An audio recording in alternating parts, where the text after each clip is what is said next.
halus sekali, keluar terus menerus. Pasir sungai. Jadi ini pasirnya, jadi Anda bisa lihat, dan ini seragam terus, dan ini yang bikin pipa itu jepit-jepit terus. Terus kita harus nambah air terus menerus. Drum itu setengah drum hilang, terus ditambah. Jadi istilahnya ngajok-jok gitu, terus gitu kan. Hati-hati Pak, hati-hati gitu. Nah, itu sampai 2 meter, baru kita ketemu lagi lapukan-lapukan andesit. Terus setelah itu ketemu lagi pasir yang seperti ini. Dan ini nggak kita temukan di yang bor nomor 1. Pasir yang di nomor 1 kita temukan, tetapi tidak seperti ini, tetapi butirnya itu bermacam-macam. Ada yang kasar, ada yang halus.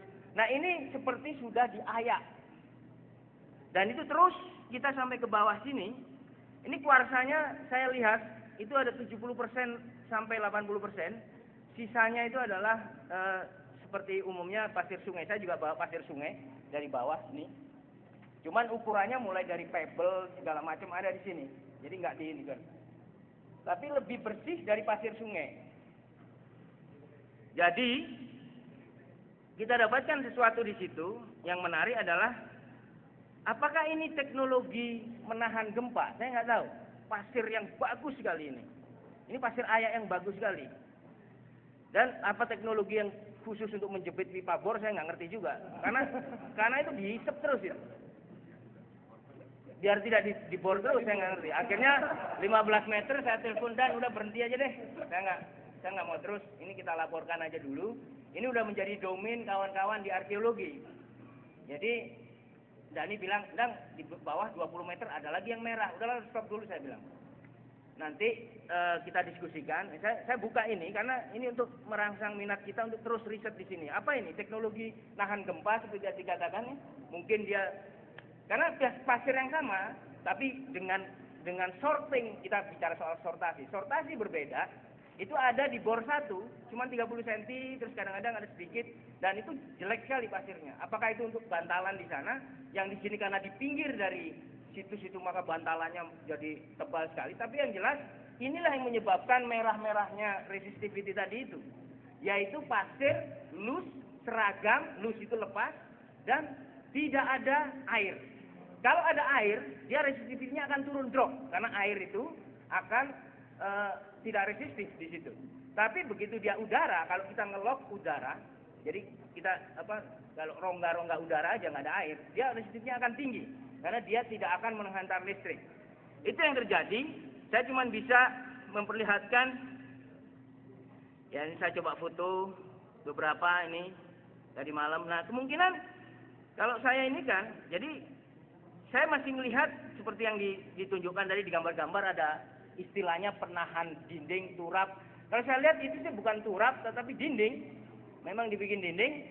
Di tengah-tengahnya itu ada pasir 2 meter. Dan ini 2 meter. Yang pertama 2 meter. Saya masih punya gambarnya. Geologi saya suruh tidur situ di kosong sama kosong 2 meter. Jadi dia sini tingginya 170 meter. Jadi ada beberapa pasir di situ yang menarik ya pasirnya seperti ini. Jadi pasirnya bukan halus. Jadi sortasinya bagus sekali seperti di ayak. Jadi itu penjelasan kita tentang apa yang kita temukan di Gunung Padang, dan ini kemungkinan juga kita mesti lihat di bawahnya ada apa lagi gitu.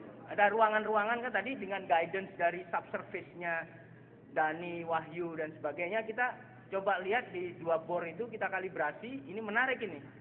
Artinya ada sesuatu di bawah sana yang lebih dari sekedar yang di atas. Nah, pasir itu menunjukkan ada manusia yang bikin ini.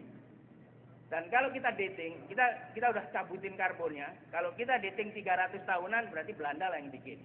Kalau 600, 800 tahunan nggak tahu Prabu Siliwangi kali. Atau mungkin yang kayak tadi itu kita dapat 3 ribuan berarti yang paling 6 ribuan ya. 4.700 sebelum Masehi ya. 4.700 tadi. Kita masih kalibrasi hasil yang kita terima tadi malam. Itu kedalaman 3 sampai 4 meter ya. 4 meter itu sampai di itu antara 3.000 4.000-an sebelum Masehi. Mungkin sebelumnya Pak Lutfi belum pernah carbon dating Pak ya. Belum pernah. Ini kita mungkin pertama kali carbon dating karena saya nemuin banyak sekali areng, istilahnya arang. Jadi bekas bakaran atau pohon tumbang, tapi ada kecil-kecil kita ambilin semuanya itu. Nah itu kita udah dapat beberapa hasil. Karena excited sekali saya kumpulkan kawan-kawan yang juru pelihara di sana. Saya katakan Anda punya sesuatu yang sangat di bawah ini ada sesuatu yang kita nggak tahu. Untuk riset itu harus kita teruskan karena mungkin ada teknologi purba yang saya katakan tadi tuh. Ini salah satu yang kita temukan. Ini ada mungkin menahan gempa atau apa di situ. Kalau interpretasi lain harta karun. Serius, saya akan buka aja. Orang bisa mengatakan itu harta karun. Bagi kami, bagi saya harta karun itu adalah ilmu yang ada di situ. Bagaimana kita bisa mendapatkan kearifan tadi istilahnya, teknologi mereka sehingga kita bisa selamat ke depannya karena itu semua diberikan Gusti Allah ke kita untuk kita pelajari.